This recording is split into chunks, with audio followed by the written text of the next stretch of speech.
Assalamualaikum warahmatullahi wabarakatuh. Innal hamdalillahi nahmaduhu wa nasta'inuhu wa nastaghfiruh wa na'udzu billahi min shururi anfusina wa min sayyiati a'malina. Man yahdihillahu fala mudhillalah wa man yudlil fala hadiyalah. Asyhadu an la ilaha illallah wahdahu la syarikalah wa asyhadu anna Muhammadan abduhu wa rasuluh. Allahumma salli ala Muhammad wa ala ali Muhammadin kama sallaita ala Ibrahim wa ala ali Ibrahim wa barik ala Muhammad wa ala ali Muhammad kama barakta ala Ibrahim wa ala ali Ibrahim innaka Hamidum Majid. Alhamdulillah, kita dipertemukan kembali oleh Allah Subhanahu wa taala pembacaan kitab tentang kaidah fikih, dan mudah-mudahan dengan hadirnya kita ini adalah bentuk tanda bahwa Allah menginginkan kebaikan kepada kita, atau bentuk kita bertafakuh fiddin, sehingga kita termasuk golongan orang-orang yang man yuridillahu bihi khairan yufaqihu fiddin. Dan pertemuan 2 minggu yang lalu kita telah membahas tentang kaidah i'malul kalam aula min ihmalihi, memfungsikan sebuah ucapan sehingga menghasilkan sebuah faidah itu lebih baik daripada ihmal atau meninggalkannya, mendisfungsikannya. Dan juga kita telah masuk ke kaidah cabang dari kaidah tersebut, ya. Jadi kaidah i'malul kalam aula min ihmalihi itu melahirkan kaidah kecil, dan kita telah masuk di kaidah pertama, yaitu al-aslu fil kalam al-haqiqah. Hukum asal sebuah ucapan itu adalah hakikat. Dan sudah kita jelaskan kemarin apa itu hakikat dan apa lawannya hakikat. Mudah-mudahan bapak-bapak masih ingat, ya. Hakikat itu adalah sebuah makna yang diartikan dengan makna aslinya atau makna asalnya. Tatkala kita sebutkan singa, ya berarti sebuah hewan atau seekor hewan, binatang buas atau raja hutan, ya seperti singa yang kita kenal, itu namanya hakikat, ya. Singa, ya singa. Nah, apa itu majas? Majas itu adalah mengartikan sebuah kata, ya mudahnya begitu, mengartikan sebuah kata dengan arti yang bukan makna sebenarnya karena ada suatu alasan. Kita contohkan kemarin, ra'aitu asadan yakhtubu 'alal minbar, gitu ya. Saya melihat seekor singa sedang khutbah di atas mimbar. Maka karena ada korinah, namanya ada petunjuk, tidak mungkin singa itu khutbah di atas mimbar. Maka kita tidak bisa mengartikan singa secara hakikat, kita mengartikan singa secara majas. Apa maksudnya? Maksudnya adalah khotib yang kalau khutbahnya itu menggebu-gebu. Kenapa khotib disamakan dengan singa? Namanya ada alaqah, ada kaitannya. Sama-sama suaranya keras seperti auman singa, begitu ya. Sama-sama menggelegar, semua orang memperhatikan. Sama seperti singa kalau sedang mengaum, semuanya memperhatikan, begitu. Nah, itu kemarin kita telah jelaskan, itu namanya hakikat, dan yang lawannya adalah majas. Nah, al-aslu fil kalam al-haqiqah. Maka hukum asal sebuah ucapan itu adalah hakikat, bukan majas.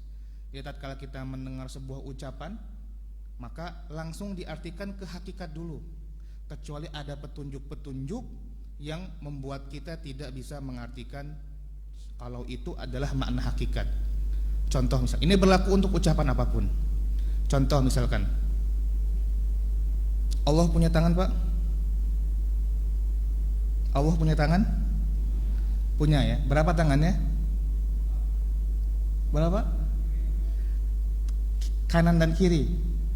Berarti 2 tangannya? Ya, Allah punya tangan. Khilaf, apakah yang jelas tangannya 2? Khilaf apakah kanan dan kiri atau kanan dan kanan? Ini khilaf, kita nggak perlu jauh ke situ. Di antara dalilnya adalah perkataan Allah dalam hadis qudsi, khalaqtu Adama biyadayya. Aku menciptakan Adam dengan kedua tanganku. Maka kita pakai kaidah ini. Hukum asal sebuah ucapan adalah hakikat. Jadi tatkala Allah bilang saya menciptakan Nabi Adam alaihissalam dengan kedua tangan saya, maka kita katakan berarti memang dengan kedua tangan Allah, dan itu menunjukkan bahwa Allah memiliki tangan. Berbeda dengan kelompok-kelompok menyempal yang lain yang mengartikan tangan sebagai kekuasaan, kemampuan, ya, atau kekuatan.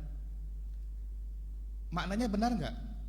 Benar, tangan bisa diartikan sebagai kekuasaan, atau tangan bisa diartikan dengan kekuatan, atau tangan bisa diartikan sebagai kemampuan. Benar, bisa diartikan makna majas dari tangan adalah kemampuan, kekuasaan, kekuatan. Ya, misalkan Presiden Republik Indonesia yang ke-6 dengan tangannya mampu membangun Indonesia. Apakah dengan tangan betulan? Enggak, dengan kekuasaannya, begitu. Ya, bisa dipahami ya. Tapi apakah benar memaknai tangan Allah tadi dengan kekuasaan dan kekuatan? Jawabannya tidak. Kita pakai kaidah hukum asal sebuah ucapan adalah hakikat. Tatkala kita bisa mengartikan kedua tangan Allah dengan benar-benar tangan, maka kita tidak perlu membalikkannya ke majas, tidak perlu beralih ke majas. Kita gunakan hakikatnya, dan berlaku kaidah yang pertama atau kaidah asal, i'malul kalam aula min ihmalihi. Tatkala kita mengartikan tangan Allah, tatkala menciptakan Nabi Adam dengan kedua tangannya, ini memiliki faidah. Apa faidahnya? Bahwa Nabi Adam alaihissalam, bapak kita semua, ya, nenek moyang kita semua punya keistimewaan. Apa keistimewaannya? Langsung diciptakan Allah dengan kedua tangannya. Sedangkan yang lainnya, ya, melalui perantara bapak ibunya, begitu ya, dengan kehamilan, dengan ya mengandung ibunya dan segala macam. Tatkala diartikan dengan kekuasaan atau kemampuan, maka tidak ada keistimewaan bagi Nabi Adam alaihissalam.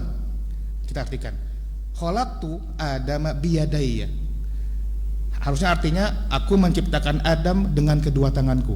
Tapi kalau diartikan dengan aku menciptakan Adam dengan kekuasaan dan kemampuanku, maka semua ciptaan Allah ya dengan kekuasaan dan kemampuan. Tidak ada keistimewaan antara Adam dan selain Adam.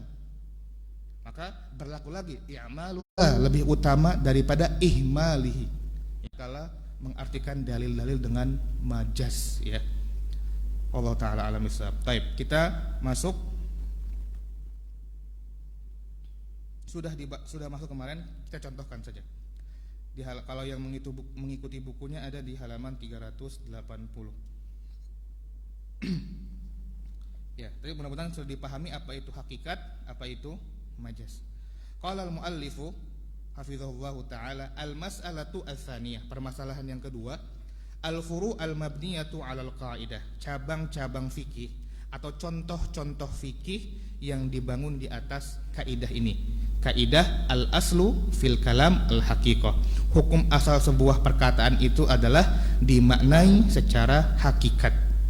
Contohnya, lau qala syakhsun li akhar, apabila ada seseorang itu berkata kepada orang lain, wahabtuka hadzal syai'a, aku memberikan ini kepada kamu, ya, hibah, saya menghibahkan ini kepada Anda.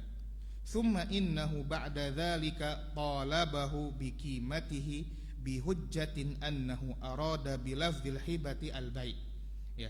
Kemudian setelah selang beberapa saat si pemberi hibah ini minta kepada yang diberi tadi, sini minta bayaran. Ya. Kemarin kan saya telah memberi kamu sesuatu, sini saya minta bayarannya. Dengan alasan bahwa tatkala dia bilang, nih saya hibahin barang ini ya, maksud saya adalah saya itu menjualnya ke kamu, begitu. Li'annal hibah haqiqah fi ma kana bi ghairi ibadin wal aslu fil kalam al haqiqah. Maka tatkala dia meminta uang tadi, dia tidak berlaku dan tidak boleh berhujjah bahwa yang saya maksud adalah saya menjualnya. Ana ulang lagi. Ini ya barang saya hibahin ke kamu. Kemudian diterima sama si penerima hibahnya. Setelah beberapa saat si pemberinya bilang, kemarin kan saya ngasih barang ke kamu, sini saya minta uangnya. bayar barang tersebut.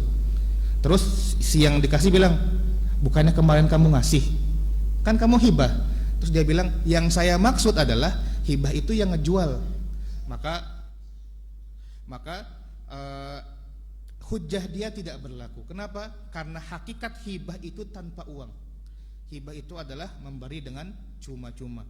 Jadi tatkala ia meminta bayaran, maka tidak berlaku atau tidak boleh. Contoh kedua, law waqafa syakhsun syai'an ala auladihi fa innal banati yadkhulna ma'al abna fi hadzal waqfi li'anna lafdzul walad haqiqatun fil abna wal banati ma'an wa qasru lafdzul walad 'alal bana faqat majazun wal aslu fil kalam al haqiqah. Baik. Ini susah ya, harus pakai bahasa Arab ngertiinnya. Waladun itu artinya anak, tapi sering kita pakai sebagai anak laki-laki. Walaupun secara bahasa waladun itu anak laki-laki dan anak perempuan. Ya. Kalau anak laki-laki saja namanya ibnun, kalau anak perempuan saja namanya bintun, gitu. Nah, tatkala seorang bilang waqaftu hadza ala auladi, aku mewakafkan tanah ini, waqaftu hadhil arda ala auladi, saya mewakafkan tanah ini kepada anak-anakku, pakai kata lafadz walad, ya, waladun. Nah, yang beredar biasanya kata-kata walad itu buat laki-laki saja, ya, biasanya begitu, makna majasnya begitu. Tapi di sini kalau dia bilang ala auladi, maka anak perempuan dan anak laki-laki itu mendapatkan wakaf yang sama. Kenapa? Karena dalam bahasa Arab secara hakikat waladun itu anak laki-laki dan anak perempuan. Walaupun yang beredar di masyarakat Arab saat ini, ya, yang beredar di masyarakat Arab, walad itu kadang-kadang hanya dimaknai anak laki-laki saja. Contoh ketiga, law halafa syakhsun an la yabi'a syai'an thumma innahu wakkala man ba'ahu anhu fa innahu la yahnas fi yaminihi li'anna halfahu haqiqatun fi fi'li nafsihi wa huwa lam yaf'al bi nafsihi wal aslu fil kalam al haqiqah. Contoh ketiga, tatkala ada orang bersumpah, saya tidak akan pernah membeli sesuatu. Anda ulang lagi. Dia bersumpah, demi Allah saya berjanji, atau saya demi Allah saya tidak akan pernah membeli sesuatu apapun. Ya. Kemudian ternyata ada barang yang dia pengen, tapi ini mustahil, ya, nggak mungkin seseorang nggak membeli sesuatu. Ini contoh saja. Ya, dia berjanji atau dia bersumpah tidak akan pernah membeli sesuatu. Sudah bersumpah. Kalau dilanggar sumpahnya, maka dia harus membayar kafarat sumpah.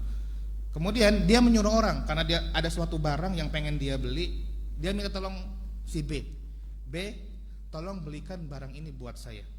Menjadikan B sebagai wakil dia, kemudian membeli barang yang diinginkan. Pertanyaannya, apakah si A tadi yang bersumpah tadi melanggar janji?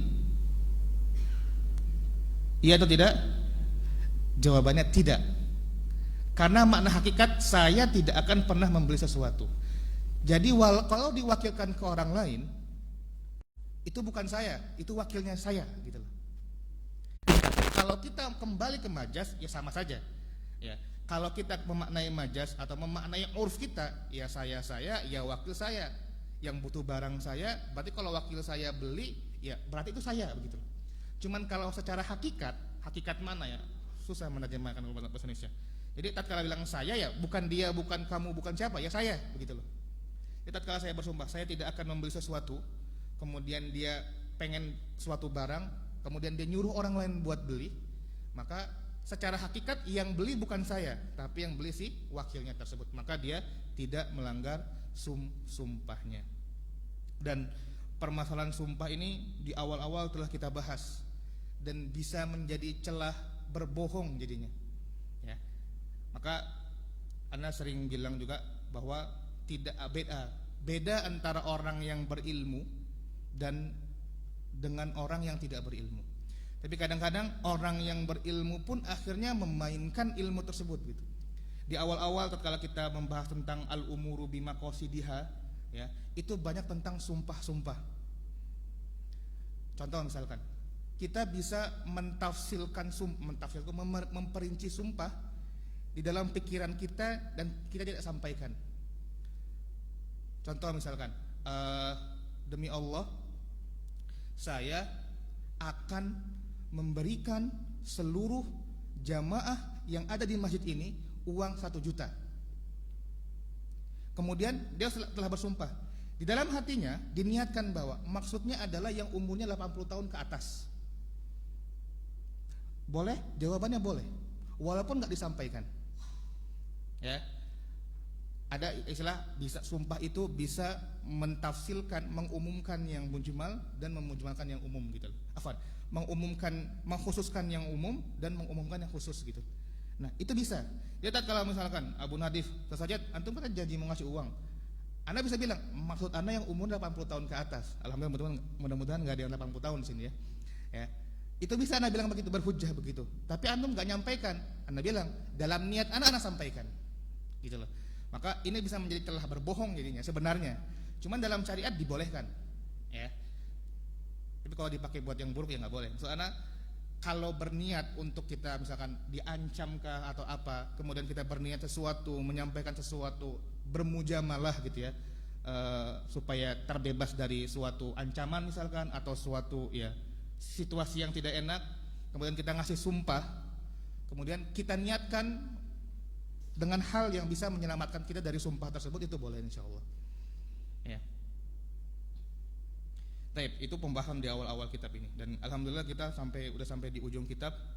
Mudah-mudahan kita bisa melanjutkan kajian kita dan mengganti kitab lain.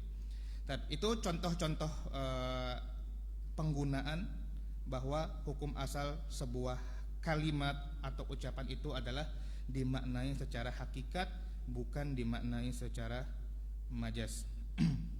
Ini ada penjelasan tambahan, tapi kurang. Anak kira kita lewat saja. Baik, kita lanjut ke kaidah berikutnya. Idza ta'azzaratil haqiqah, al-qaidah ats-tsaniyah, kaidah kedua. Idza ta'azzaratil haqiqatu yusaru ilal majaz. Jika tidak mampu diartikan sebagai hakikat, maka dikembalikan atau dialihkan ke makna majaz. Ya. Anda ulang lagi, jika ta'azzaratil haqiqah, tidak mampu untuk memaknai suatu ucapan dengan makna hakikatnya, yusaru ilal majaz, maka dialihkan kepada makna majaznya.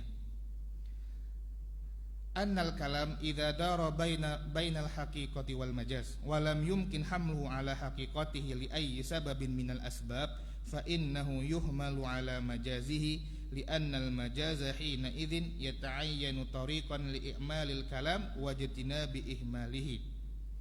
Baik, jika ada sebuah ucapan kemudian ada makna majaz dan makna hakikat, kemudian kita tidak mungkin memaknai sebuah kalam tersebut dengan makna hakikat, maka kita bisa memaknainya dengan makna majaz, dan ini sering kita lakukan. Li'annal majaz hina idzin yata'ayyanu tariqan li'i'malil kalam wa jitinabi ihmalihi. Karena dengan memaknai makna majaz ini kita sama saja memfungsikan sebuah ucapan dan menjauhi untuk mendisfungsikan sebuah ucapan. Al-furu' al-mabniyatu ala hadhil qaidah. Contoh-contoh penerapan kaidah ini kepada permasalahan-permasalahan fikih. Ada 3 wujuh. Pertama, at-ta'azzurul hakiki. Pertama, kita tidak mampu memaknai hakikat secara hakiki. Wa hadza al-wajhu lahu suratan. Ini ada dua gambaran. Maksudnya secara hakiki kita tidak mampu memaknai sebuah ucapan itu dengan makna hakikat. Gambaran pertama adalah antakuna iradatul ma'nal hakiki mumtani'ah. Yang pertama adalah mustahil kita memaknai suatu ucapan dengan makna hakikatnya, mumtani. Ya, mustahil. Kita memang sama sekali tidak bisa memaknai sebuah ucapan dengan makna hakikinya. Misal contohnya adalah ma law waqafa syakhsun syai'an ala auladihi thumma lamma nadharna ba'da dzalika lam najid lahu auladan walakin wajadnahu lahu auladu auladin fa innal waqfa yakunu lahum lianna lafdzal walad haqiqatun fil waladil mubashir wa majazun fil waladi ghairil mubashir. Di sini contohkan pakai bahasa Arab lagi, tapi mudah-mudahan bisa dimengerti. Tatkala seseorang bilang, saya mewakafkan sesuatu, atau saya mewakafkan sebagian harta saya, atau saya mewakafkan tanah saya yang di halaman anu gitu ya, untuk anak-anak saya, maka secara hakikat anak itu ya langsung anak dia begitu. Kemudian tatkala dilihat sama ada namanya nazir gitu ya, itu sudah kita bahas. Jadi kalau wakaf itu harus ada yang mencatat, harus ada yang mengawasi segala macam. Itu dilihat ternyata bapak ini nggak punya anak, anaknya meninggal semua, ya sudah meninggal semua. Beliau hanya punya cucu, maka wakafnya sah menjadi milik cucu-cucu tersebut, cucu-cucu si bapak ini. Secara hakikat anak itu langsung ya anak, bukan cucu. Tapi karena anaknya nggak ada, maka mumtani, mustahil kita memaknai walad, memaknai anak itu sebagai anak langsung. Tapi ternyata ada cucunya, anaknya anak, auladul aulad atau waladul walad gitu. Maka wakafnya tetap sah milik atau wakafnya tetap sah buat si cucunya. Waqad imtana huna hamlul kalam ala ma'nahu al-haqiqi li'adami wujudi auladin mubashirin li hadha asy-syakhsi fayuhmalu lafdhu ala majazihi li'annahu idza ta'azzaratil haqiqah yusaru ilal majaz. Ya, singkatnya adalah karena tadi kita tidak bisa memaknai anak dengan anak karena anaknya enggak ada. Maka dialihkan langsung ke makna majaz, yaitu si cucu. Karena ya kita juga tatkala ngomong ke cucu bahkan cicit ya anak-anak saya gitu ya. Gambaran kedua adalah antakuna iradatul ma'nal haqiqi mumkinah walakin bimasyaqqah. Surah yang kedua dia enggak mustahil, tapi berat ya, susah memaknai secara hakikat, susah. Mungkin saja dimaknai secara hakikat. Nah, tadi yang pertama enggak mungkin, itu mustahil. Yang kedua, ini mungkin dimaknai secara hakikat, tapi ada kesulitan untuk memaknainya secara hakikat. Contohnya adalah law halafa syakhsun 'alal akli min hadhihi asy-syajarah fa inna dzalika haqiqatun fil akli min khasyabiha wa awraqiha wa hadza mumkinun walakin bimasyaqqah lidzalika fa huwa fi hukmil mumtani haqiqah fayusaru ilal majaz wa huwa thimar aw wa huwa thamar fala yahnath hadha asy-syakhsu illa idza akala min thamari hadhihi asy-syajarah. Baik, jika seseorang bersumpah, saya akan makan pohon ini. Kemudian secara hakikat ya pohon itu berarti daunnya, dahannya, batangnya begitu. Tapi nggak mungkin orang itu bersumpah makan pohon yang dimakan pohonnya. Walaupun mungkin diartikan pohonnya pohon begitu, tapi itu sulit sekali. Maka kita beralih ke makna majaz.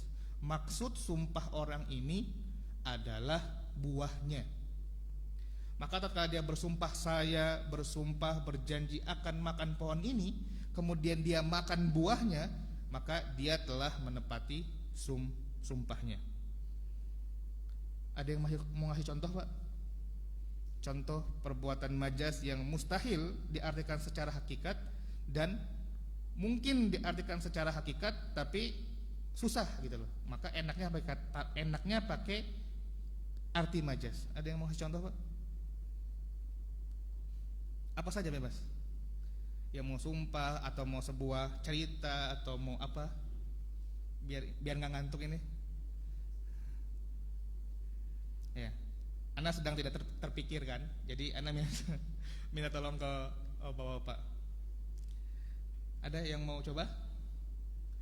Apa contoh kalimat majaz yang memang tidak mungkin diartikan secara hakikat, maka kita harus ke majaz.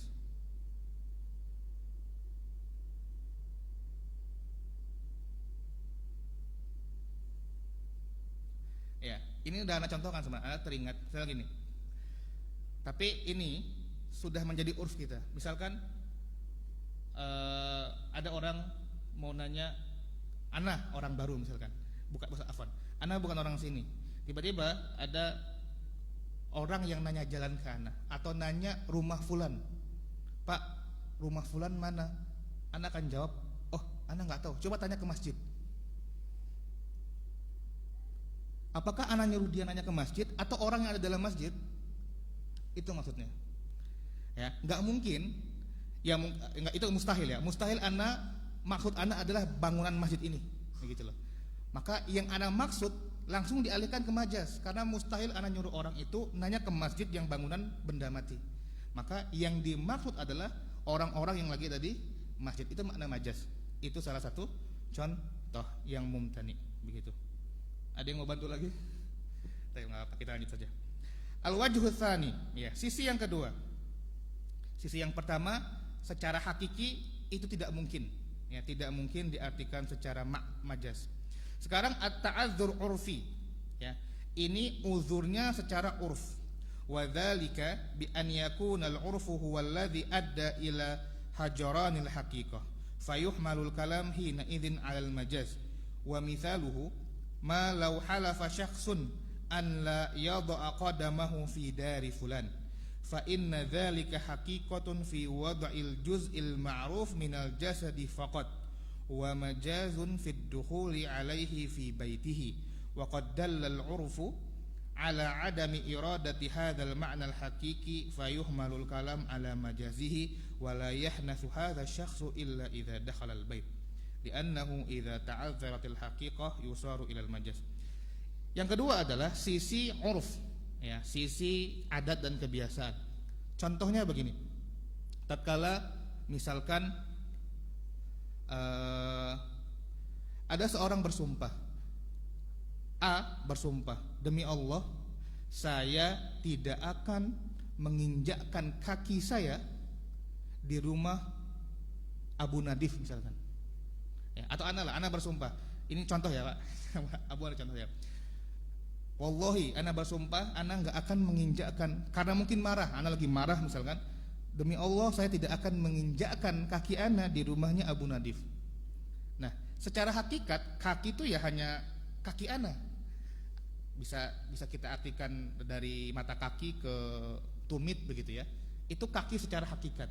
Tapi secara urf, maksud menginjakkan kaki itu adalah masuk ke dalam rumahnya, bertamu ke dalam rumahnya. Maka tatkala misalkan anak iseng ke rumahnya, kemudian anak taruh kaki di halamannya Abu Nadif, anak belum mengingkari janji anak, walaupun anak sudah menginjakkan kaki anak di terasnya Abu Nadif, begitu loh. Karena secara urf yang dimaksud menginjakkan kaki itu adalah masuk ke dalam rumah. Maka tatkala anak masuk rumahnya Abu Nadif, baru itu namanya melanggar janji atau sumpah anak. Bisa dipahami Pak ya? Ini makna secara urufnya, ya, makna majaz secara urufnya. Kemudian sisi yang ketiga adalah at-ta'adzur syar'i. Tadi yang pertama hakiki, yang kedua secara uruf, adat kebiasaan, yang ketiga secara syar'i. Wa dzalika bi an yakuna asy-syar'u huwa alladhi adda ila hajaranil haqiqah. Wa mithalu ma law wakkala syakhsan akhar bil khusumah fa innal khusuma haqiqatun fil munaza'ah wa majazun fil murafa'ati an hadha asy-syakhsi 'indal qadhi fi da'wa ma wa qad dalla syar'u 'ala adami iradatil ma'na al-haqiqi li anna syar'a qad mana'a minal munaza'ah fayuhmalul kalam 'ala majazihi wa yakunu hadha asy-syakhsu wakilan lahu fil murafa'ah li annahu idza ta'azzaratil haqiqah yusaru ilal majaz. Baik, makna syar'i di sini misalkan tatkala seseorang mewakilkan seseorang lain untuk menjadi khusumah. Khusumah itu adalah berkelahi. Ya. Secara hakikat khusumah itu berkelahi, berantem begitu. Ya, saling pukul-pukulan. Cuman kalau secara syar'i itu maksudnya adalah membela atau menjadi pengacara di depan hakim. Ya. Murafa'ah, ya, kita atau menyuruh orang menjadi wakil kita untuk membela kita tatkala kita berada di mahkamah begitu. Nah, tatkala kita menyuruh, tolong dong jadi khusumah saya di hakim nanti, di mahkamah nanti, maka maksudnya langsung kita kealihkan ke majlis. Maksudnya adalah bukan jadi wakil saya buat bukan tonjok-tonjokan bahasa, buat pukul-pukulan di mahkamah. Tapi maksudnya adalah jadilah wakil saya untuk membela saya di mahkamah nanti. Khusumah, ana ulang lagi. Khusumah itu secara hakikat maksudnya adalah berantem. Pukul-pukulan begitu ya, tendang-tendangan, ya berantem gitu. Duel. Tapi secara syar'inya, secara konunnya itu maksudnya adalah menjadi pembela kita. Nah, tatkala kita menyuruh orang menjadi wakil kita untuk menjadi khusumah kita, maka maksudnya adalah bukan suruh pukul-pukulan di mahkamah, tapi suruh menjadi pembela kita, pengacara kita di mahkamah. Karena secara syar'i istilah khusumah itu adalah sebagai pembela atau pembanding kita untuk mengajukan banding dan semisalnya. Baik, itu kaidah kedua. Pertama, hukum asal sebuah ucapan itu adalah hakikat dan harus dimaknai hakikat, dan ini banyak dipakai di permasalahan asma wa sifat. Kemudian kaidah kedua adalah kalau tidak bisa, ya uzur kita tidak mampu untuk memaknai secara hakikat, maka dikembalikan ke majas. Dan kaidah ini tidak bisa dipakai di asma wa sifat. Contoh misalkan Ar-Rahmanu 'alal arsy istawa, Allah beristiwa di atas arsy begitu ya. Arti istiwa hakikatnya itu adalah ala wartafa'a, tinggi dan meninggi di atas. Nah, kelompok-kelompok yang menyepal bilang kalau Allah dibilang tinggi, Allah bilang atas, berarti Allah memiliki arah. Wah, kalau memiliki arah berarti makhluk. Berarti kita tidak bisa memaknai secara hakikat. Kita harus ke majas. Ya, maksud istiwa itu adalah istaula, menguasai arsy. Boleh seperti ini? Tidak. Kenapa nggak boleh? Kita di pembahasan asma wa sifat. Dan ini berlaku semua di pembahasan asma wa sifat ya. Dengan alasan kalau Allah begini, nanti Allah sama seperti makhluknya, berarti kita nggak bisa memaknai hakikat. Yusaru ilal majas, kita alihkan ke majas. Wah, itu nggak bisa ya. Kenapa nggak bisa? Apakah standar ganda? Itu dibahas nanti di pembahasan asma wa sifat. Taib. Al-qaidah ats-tsalisah. Kaidah yang ketiga. Al-mutlaq yujra ala itlaqihi ma lam yakun dalilut taqyidi nassan aw dalalatan. Kalimat yang mutlak maka dia harus dipakai di atas kemutlakannya selama tidak ada taqyid, tidak ada pengikat baik secara nas atau secara tersirat, secara petunjuk. Nah, ana belum bisa mengartikan mutlak ke bahasa Indonesia. Ada yang bisa bantu ana? Apa padanan kalimat mutlak gitu? Sebuah kalimat mutlak. Nah, mutlak itu apakah sudah menjadi bahasa Indonesia sebenarnya? Bukan. Nah, itu dia. Bukan mutlak pasti maksudnya ini.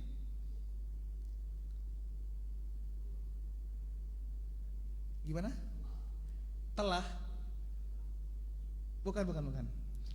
Ana contohkan ya. Mudah-mudahan ketemu kosakatanya. Tatkala Allah menyuruh membayar kafarat, maka Allah bilang fatahriru raqabah, maka bebaskanlah budak. Kalimat budak sini mutlak maksudnya. Mari tolong bantu ana, apa yang dimaksud dengan mutlak? Apa itu mutlak? Budak manapun. Silakan bebaskanlah budak untuk membayar kafarat. Budak apa saja, mau besar, kecil, dewasa, anak-anak, perempuan, laki-laki, mau bule, mau enggak bule, mau Islam, mau non-Islam, itu namanya mutlak. Gimana? Tanpa syarat. Ya, satu katanya itu apa gitu maksudnya? Gimana Pak? Global. Global nanti mujmal, beda lagi.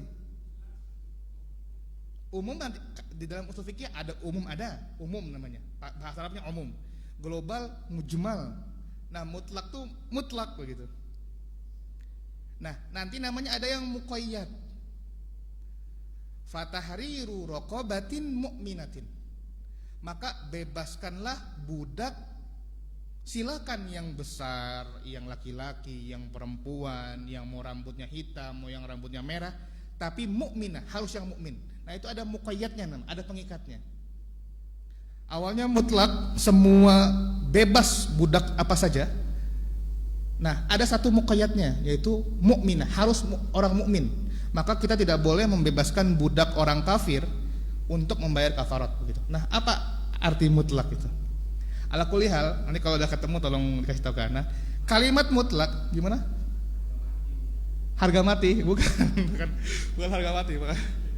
Jadi ada banyak sekali sifat-sifat tertentu ya bebas apa saja boleh masuk gitu maksudnya.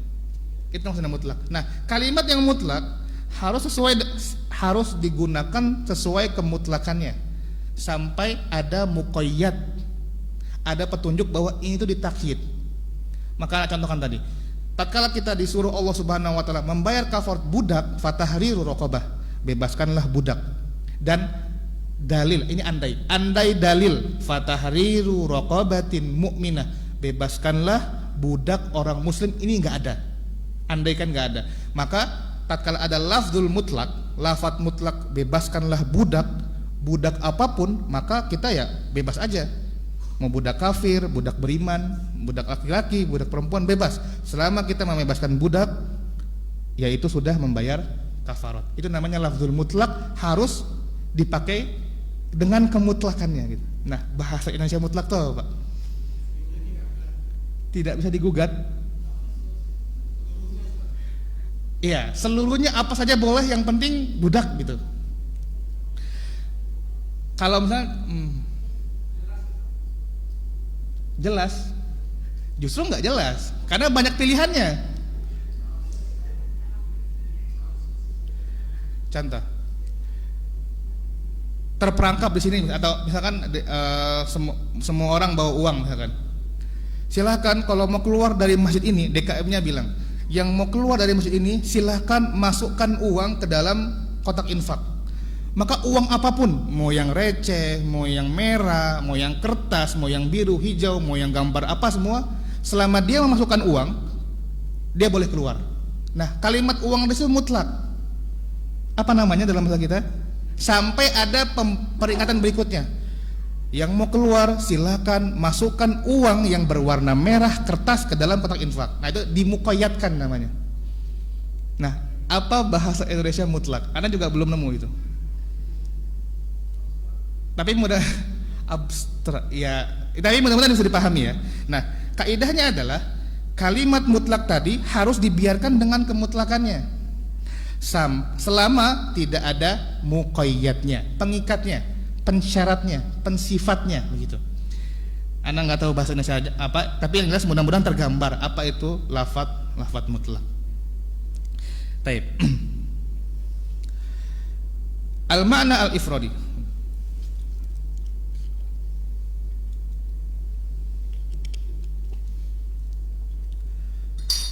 Falil ulama fihi iddatu ta'rifat. Ulama ini memiliki banyak definisi untuk lafaz mutlak. Wal murajjah, dan yang dirajihkan, annal murada bihi fi hadhil qa'idah al-amru al-mujarradu minal quyudi ad-dalati ala ba'dil awsafi awil hudud. Sesuatu yang tidak memiliki ikatan dengan sebagian sifat atau sebagian batasan. Dia tidak punya sifat apapun, tidak punya batas apapun. Ya tadi ya, ya tidak terbatas, silahkan mau yang mana saja, tidak ada sifat tertentu yang mengharuskan harus A atau harus B. Itu namanya mutlak. Dan Anda nggak tahu padanan dalam bahasa Indonesianya, belum tahu ya. Intinya begitu, sesuatu yang tidak memiliki sifat tertentu, tidak memiliki batas tertentu, begitu. Wa amma lafdzut takyid, adapun kata-kata takyid, nasson, at-takyidu nasson, fal muradu an yakunal amru makrunan bil lafdin yadullu ala ba'dil awsafi awil hudud. Yang dimaksud dengan muqayyad nas, diikat dengan nas ya. Maka maksudnya adalah ada lafadz yang menunjukkan kalimat mutlak ini, sesuatu yang mutlak ini memiliki sifat tertentu atau batasan tertentu. Tadi kalau kita contohkan budak tadi ya, budaknya budak mukmin. Ada lafadz fatahriru raqabatin mu'minah. Kemudian kita contohkan tadi uang kertas merah. Nah, kata-kata kertas dan kata-kata merah itu adalah taqyidun nassan, pengikat yang secara nas ya, secara ucapan atau tulisan ada jelas begitu, ada disebutkan sebuah sifatnya atau sebuah batasannya. Maka tatkala dia memasukkan uang ke kotak infak kertas tapi warna biru, tidak sah gitu, tidak berlaku karena muqayyadnya, pengikatnya jelas. Wa ammal lafdzut taqyidu dalalatan fal muradu bihi an yakunal amru makrunan bihalatin aw urfin aw nahwihima mimma yadullu ala ba'dil awsafi awil hudud. Dan yang dimaksud muqayyad dalalah, dia petunjuk saja, tersirat saja, maksudnya dia memiliki suatu sifat tapi ini sudah diketahui secara urf ya. Nggak ada yang menyebutkan sifatnya, tapi secara urf biasanya kalau sesuatu ini ya harus begini dan begini. Apa contohnya Pak? Anda belum kebayang juga. Contohnya ada sesuatu yang mutlak, kita kalau nyebutin sesuatu A, maka secara urf kalau A ini harus memiliki sifat A, B, C, D begitu, tanpa disebutkan bahwa A ini harus B, C, D begitu. Ayo tolong bantu. Apa suatu lafadz yang kita hanya nyebutkan A saja, maka orang-orang langsung paham secara kebiasaan, secara urf bahwa yang dimaksud adalah A ini harus disifati dengan B, C, D begitu. Baik, nanti kalau Ana tersirat di pikiran Ana sampaikan contohnya. Atau sudah ada? Bantu. Gimana Pak? Umumnya maksudnya gimana? Iya, apa contoh barangnya itu apa? Contoh kalimatnya itu apa? Bukan. Gimana Pak? Baik, nanti kalau terbayang Ana sampaikan insyaallah. Ya, ini begitu ya. Jadi tatkala kan tadi, kalau yang mau keluar uangnya uang kertas merah, sifat kertas dan merah itu harus diucapkan.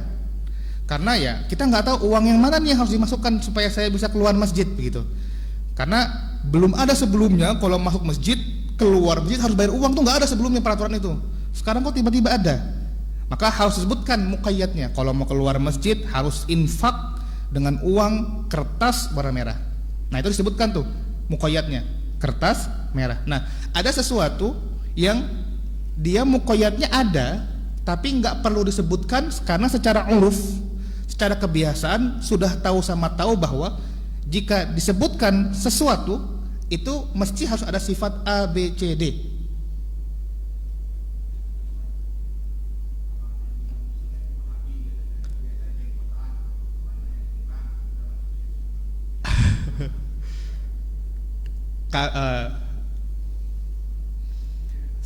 Ya bisa nggak itu ya?